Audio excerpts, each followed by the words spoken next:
You're watching Smell the Coffee with Dinah Master and Aina Riza Quayo. We have an interesting episode in store for you today. How are you doing? I'm doing great. How are you doing? I'm tired. You know the media awards are happening tonight? Yes, the Journalist Awards. Yes. So I'm excited for that. Are you going? I'm not going, but my friend is nominated and I hope that she wins so that we can eat that 15,000 that is up for grabs. So I'm very, very excited. So I said a little prayer for her this morning. You know, I'll include her in my fast. And yeah. You're not supposed to tell people you're fasting. Oh, did I say I'm fasting today? Yeah. No. You said you're including her in your fast. Yeah. A fast can happen at any time. I did not say I'm including her in my fast today. I can fast tomorrow. I could have fasted yesterday. I can fast in the next hour. I did not say I'm fasting. I just said, I did not say when I'm fasting. Yeah. So in your mind, that's fine. Yeah. No, I didn't say anything. Yeah. No, whatever helps you sleep at night, my darling. Moral of the story, normalize. Why are you not supposed to tell people you are fasting? There's actually a verse in the Bible that says when you are fasting, like you can't look sunburned, you can't, like, because the thing is, I think it's more of you want people to know you're doing this for God, so it doesn't really have pure intentions. Like I'm like the best Christian ever because I'm fasting right now. But fasting can mean a lot of things. You can but fast it's supposed to religious purpose. You can fast of certain things. Some fast are not even religious. So but I think it depends in which context. No, but the Bible says a fast is between you and God. It's a covenant between you and God. I understand even if you have the corporate fast, like let's say you're fasting with the church, it's a covenant between you and God. So you shouldn't go around preaching and saying I'm fasting. I'm fasting. Yes, no, but what I'm saying is that... Let me finish. It breaks the covenant between you and God if you tell people. Understood. But what I'm saying is that people fast for non-religious purposes. Yes, then you can tell people, like, listen, I'm fasting from social media. But as long as it's a religious fast, then you can't. Okay, context. Yes. That's what I'm saying. Yeah. So if it's a religious fast, then you can't, you shouldn't tell people that, oh, hey, I'm fasting. But let's say you're just doing a social media fast just for you. Like, listen, just for my mental peace, I'm doing a social media fast. Then sure, by all means, go ahead and tell people. Okay. So yeah, but hey, I'm not saying I'm top Christian that knows everything about the Bible. We are still learning. We learn as we go. But after the break, we have some interesting, bizarre stories coming your way. So don't go anywhere.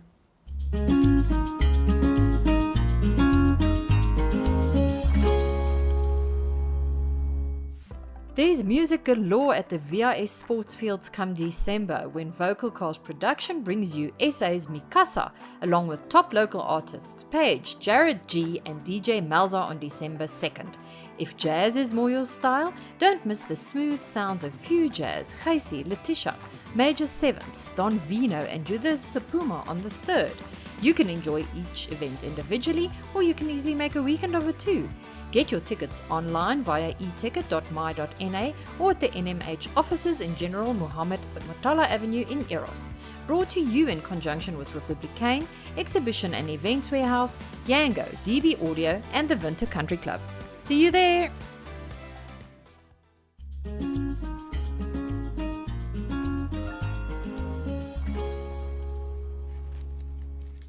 Getting into our top stories now, a few weeks ago, I think, we reported on Tiger and China and how they're fighting custody. Yes.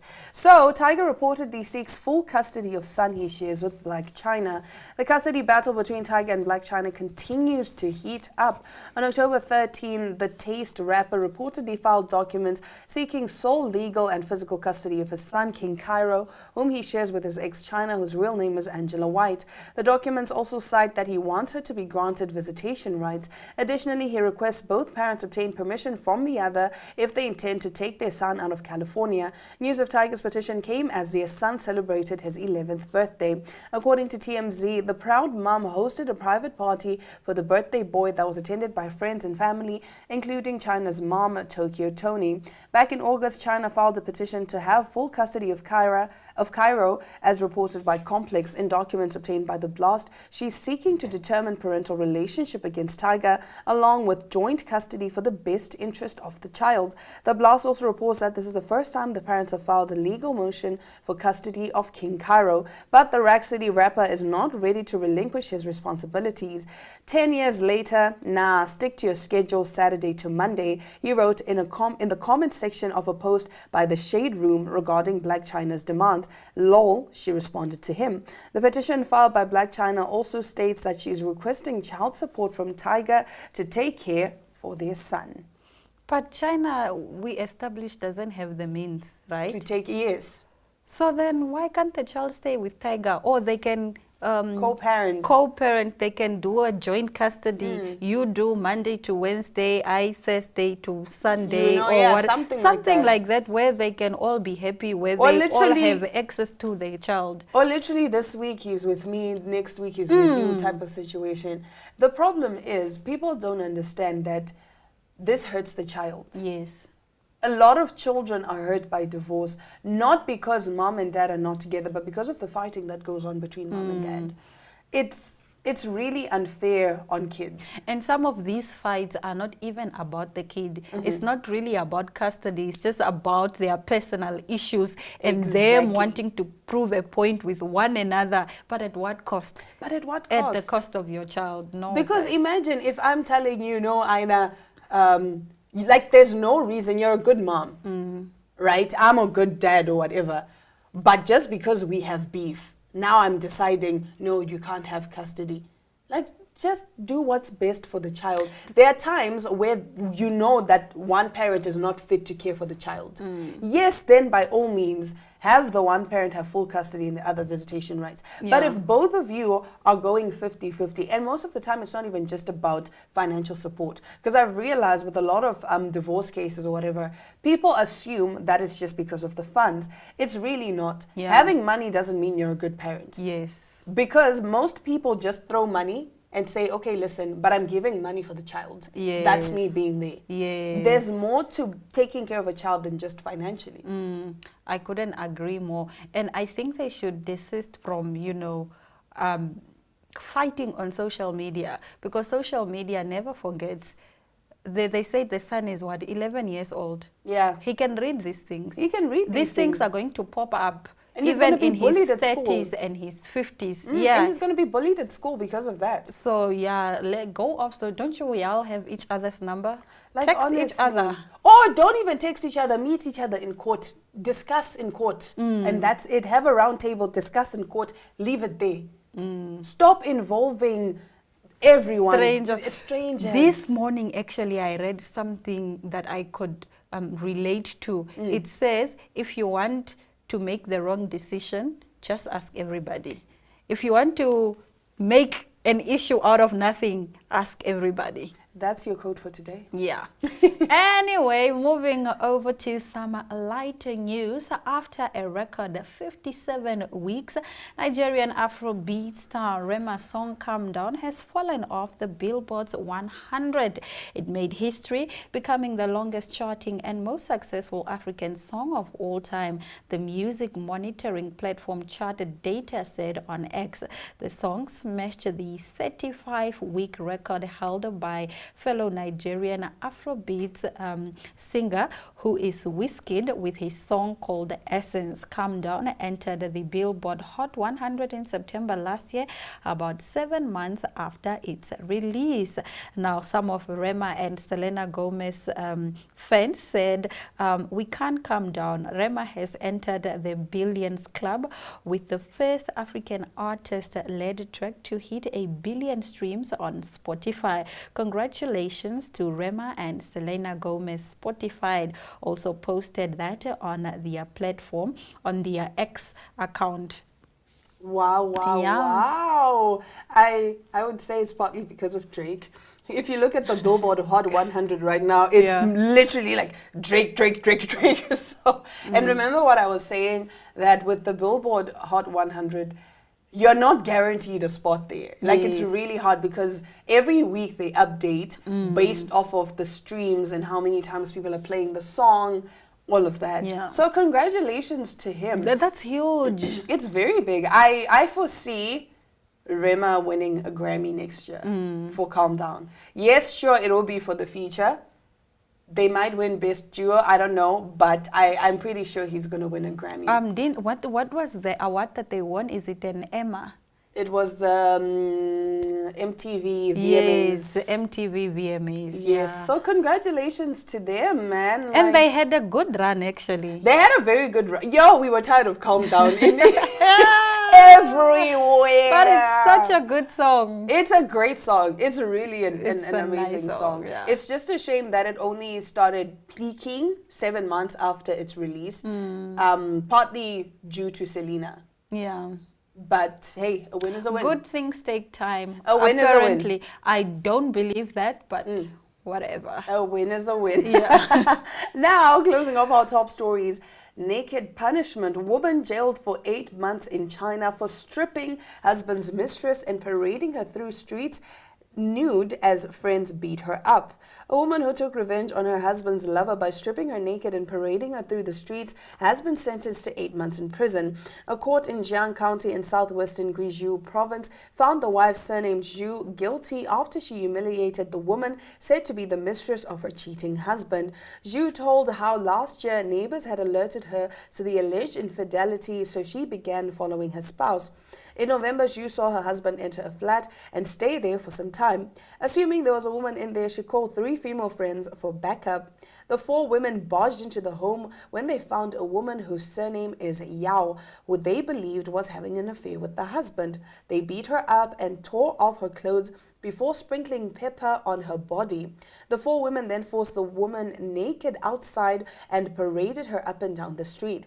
Yao was made to endure the public humiliation in a crowded fair for 30 minutes, during which time Zhu and her accomplices filmed the incident and shared video clips on several social media platforms. The footage later was widely relayed on the internet. The court sentenced all 4 women to prison terms. The 3 friends got 6 months suspended for a year because they received the lesser charge of accessory to violence. The wife received 8 months jail. Wait, what? Break it down for me. Basically, woman assumes, or she was told, her husband is cheating. So she started following her husband, saw him enter a flat, stayed there for a bit. So she called her 3 friends like, yo, guys, I caught this man red-handed. Come through for the girl. It's giving very much Diana. What do you mean it's giving? That's something that you would do. I foresee you doing something like that, but go on with the God story. forbid. No. Why are you assuming my husband is going to cheat on me and I'm going to follow him? I'm not assuming he's gonna cheat. Let's say he does. Oh my gosh. But anyway, so she calls her friends for backup and then they come, they barge into this woman's house, they strip her naked and force her to parade up and down the street, sprinkling pepper on her body. But it was not true.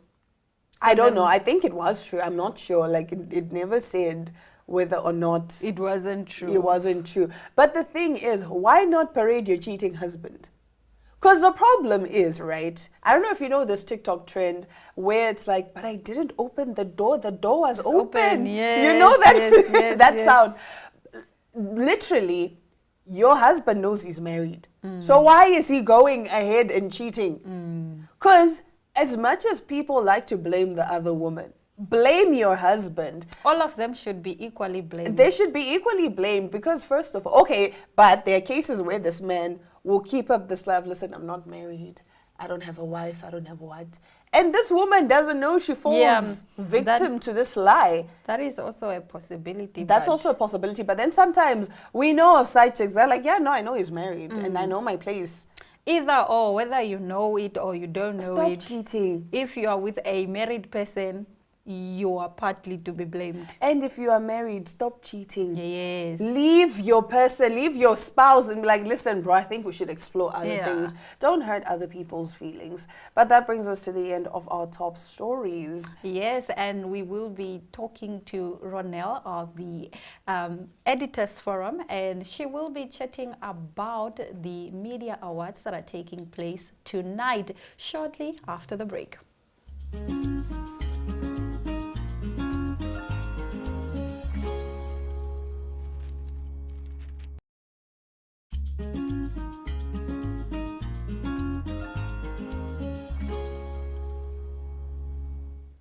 Today we are excited to be talking about the upcoming Media Awards, and here to tell us more about this prestigious event is Ronelle Rademeyer from the Editors Forum. How are you doing today?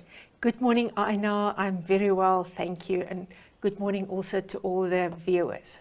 All right, let's get into our conversation for this morning. Why is it important that we have an Editors Forum in the country? The Editors Forum was established in 2007 as a non-profit, non-governmental organization.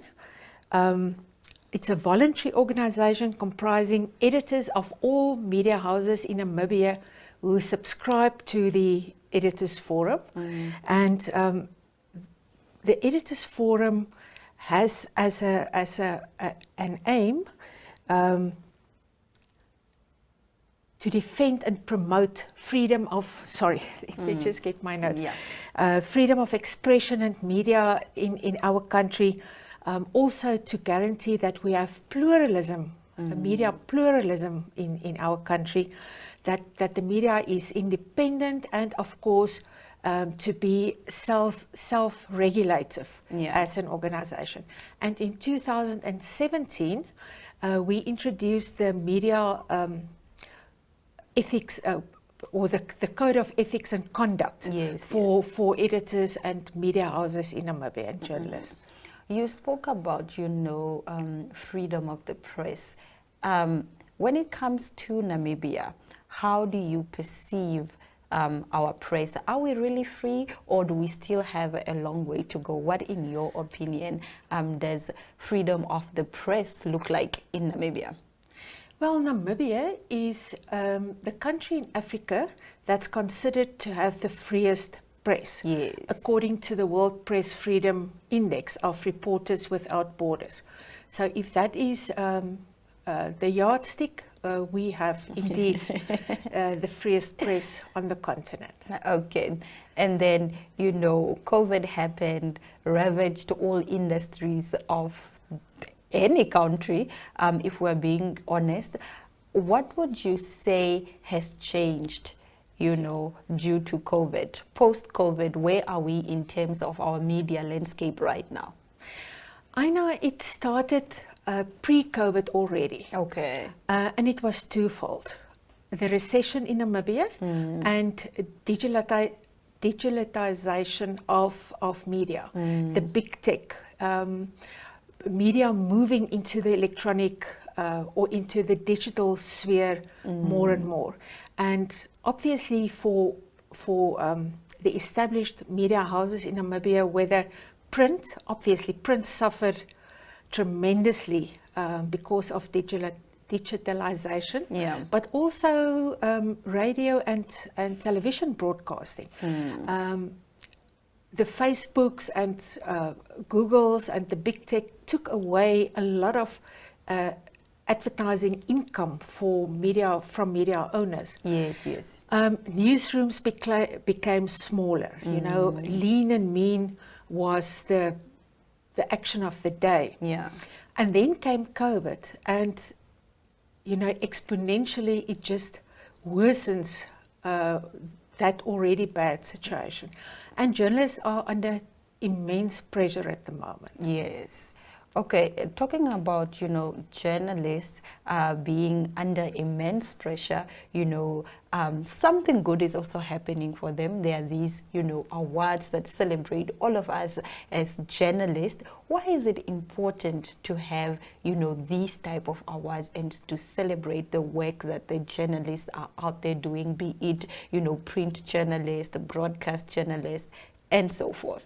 Oh, it's very, very necessary that we acknowledge excellence in journalism. The Namibia Journalism Awards was previously hosted by the Media Institute of Southern Africa, but it came to an end, I think it was in 2008. Yeah. And then in 2019, the Editors Forum of Namibia decided to revive the awards. Yeah. We hosted it in 2019. Then came COVID in 2020. We couldn't do it. Yeah. In 2021, we did it again. Last year, because of, editors were so under pressure just to manage all the challenges within media houses and the newsrooms and so on, that we didn't host it. And then this year again. So journalists, we received 69 or 169 entries from 69 journalists all over the spectrum, which is a huge amount of entries. We appointed 3 adjudicators from outside, knowledgeable people within the media industry, independent people, they're not attached to certain media houses. Yeah. And they've worked the last month or so to adjudicate all the entries, and tomorrow evening, Thursday evening, we will know who the winners are. Yeah, Theo, I look forward because I have some of my favorites, who have entered and who are nominated. I am so excited. I can't wait to celebrate with them. But nonetheless, let's talk about the event that is happening on Thursday. Who are some of your big guests? Who can we come rub shoulders with? Who can we see on that night? Yes, we are hosting it at the picturesque Droombos just outside of Windhoek. We've invited President Hage Geingob as our guest of honor. Wow. We still need a final answer from State House. He's in South Africa at the moment for the mining and energy conference. But he is returning tonight, so hopefully he will be present tomorrow evening. As our guest speaker, we have South Africa's very famous investigative journalist, Jacques Paul. Oh, wow. We all remember, he received various international awards for the work he did. But we remember his book, The President's Keeper, in, I think it was 2018, 2017. And he will be here to talk about the sequel to that book, Our Poisoned Land. Nice. And that is a follow-up to what happened after he exposed state capture, the full extent of what happened during state capture in South Africa. Okay. And then also, the last one that we're very excited about is Sonia Angula Smith, the Journalist of the Year for 2021. Nice. She will be interviewing the very famous Professor Yuval Noah Harari. Oh. He's an Israeli historian and a international public intellectual. And he will be talking with her about artificial intelligence, the impact thereof on humankind, but also, of course, on journalism going forward. Yeah. And that is really something. Artificial intelligence is really taking over even in the journalism landscape. But before I let you go, I want to find out from you, what are the prizes that the journalists are going to win, and where can we get the tickets if we would like to come to the event? Wonderful. Yes. Because of sponsors that came to the fore, and I will mention them just now, but there are 7 categories in which journalists can be awarded. or can entered works, and we will announce the winners in those categories. And in each category, the winning prize money is 15,000 Namibian dollars. Oh, nice. And the journalist who received the highest marks for his or her entries will be crowned Journalist of the Year, and he or she will receive 25,000 Namibian dollars. Nice. And that is possible because of FNB Namibia's very kind sponsorship as a platinum sponsor of the EFN. And there's also other category sponsors, and ONL, Althaver and List, and Old Mutual are also sponsoring the event together with a couple of category sponsors. All right. And the tickets? The tickets are available online at eticket.my.na. Yes, go and buy your tickets online. Food will be served. And how much are the tickets? It is 850 Namibian dollars. Yes. Oh, okay. All right, Ronel, thank you very much for joining us this morning on Smell the Coffee, and we are excited. We hope to see you at the awards. Thank you, Aina, and thank you to all the viewers. We will be right back. Stay around.